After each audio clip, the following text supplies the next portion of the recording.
Welcome to the Serpentine Creative Channel. I'm your host, Stella Williams, and you're watching Author Talk.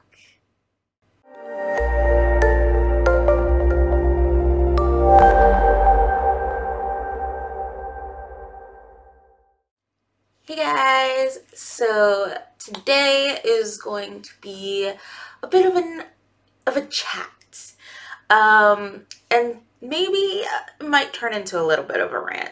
I don't know. So if you are one of those people who are on BookTube and Book Twitter, you know that one of the recent dramas was an article about the romance author Jasmine Guillory. She's a contemporary romance author, and in this article, it basically stated that she was like the first Black author in romance. And I mean, obviously that is not true. Not true. And there is this whole, I know that as an author, we're told that, find what makes you stand out. And still, unfortunately, in 2019, being an author of color is something that does make you stand out. And so your publicist or whoever is going to want to highlight that in your publicity. And it's one thing to be like, yes, I am an author of color. There is not that many of us, but I'm proud to, be a part of the legacy that was started by greats such as, Beverly Jenkins, Brenda Jackson, etc., etc., etc., etc., etc., etc., etc. But at the same time, it's completely different to, kind of buy into that rhetoric yourself and kind of feel like you really are the first to be doing this. And I want to say I understand. I really do. But I just don't. I kind of don't. Yes, there is a lack of diversity in romance, not just of Black romance authors, but or authors of color, but also with just characters of color. But that's not to say that there haven't been any. I mean, we had an entire line of Kimani romance, Avon books. There is this history of Black authors writing romance novels about Black couples. And yes, there were tropes. Yes, there were stereotypes. And yes, these books may not have been marketed or even sold in your area. But Jasmine Guillory is from the Bay Area. You can't tell me that living in the Bay Area, you couldn't find a book by Beverly Jenkins or Brenda Jackson or any of the big names from the Harlequin romance lines. And I know this. You want to know why? Because I was born and partially raised in the Bay Area. I grew up reading Beverly Jenkins over my mom's shoulder in the 80s, in the early 90s. So I just have a really hard time to believe that in 2012, she couldn't find any Black authors writing, characters of color.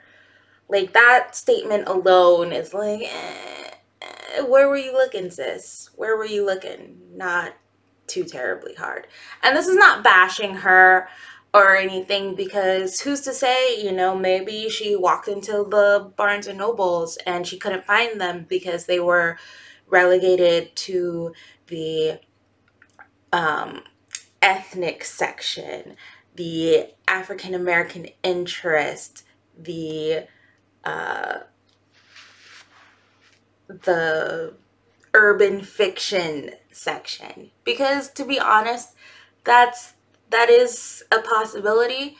You might go into a store and not find any of your favorite Black romance authors in the actual romance section, but that is something that, you know, is a bigger issue with the publishing community as a whole. But like, to say that they're just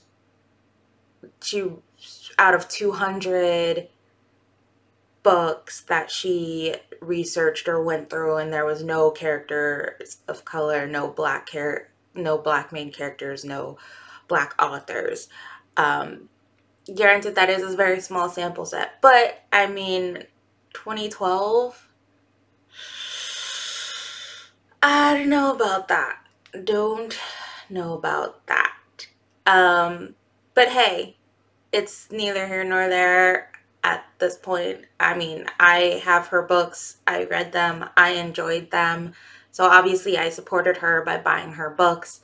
I'm just like a cautionary tale. Like, even authors of color can be problematic and, you know, say the wrong things.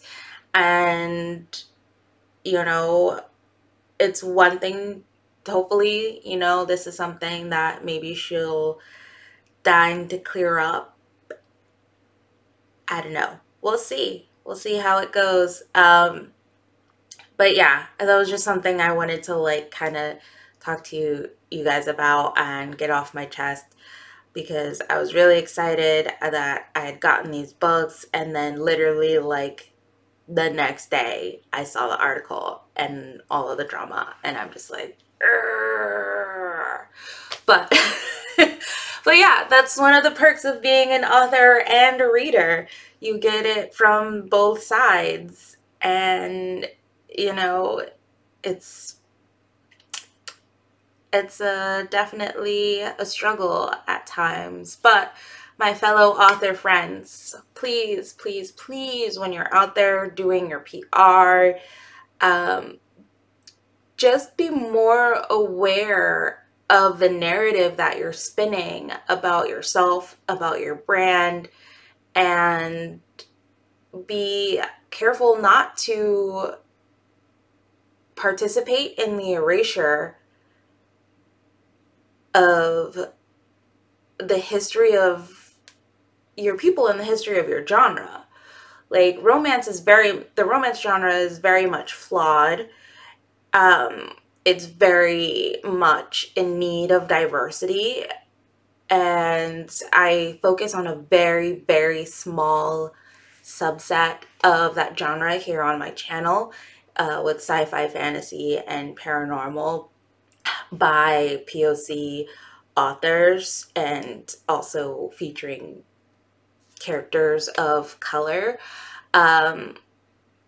And you know, that's why I had a reader or someone who watches my videos come on and say, hey, why don't you, you know, review some of these fancier, more popular books? Why are you like mostly these really small indie authors? And it's because this channel is to boost those indie authors, to get that exposure to authors of color writing their experiences, own voices, if you will, in the paranormal subset of romance. And that doesn't mean that I'm not going to be doing reviews of more popular novels in the future. I will be doing some off-topic ones, specifically some contemporary romance, but I will try to at least make them by either a author of color or be focused on diversity and diverse characters. So that is my promise to you guys. At least if you're my booktube peeps, my authortube peeps, you're gonna get whatever comes to my head. All right, but that's what I got for you guys today.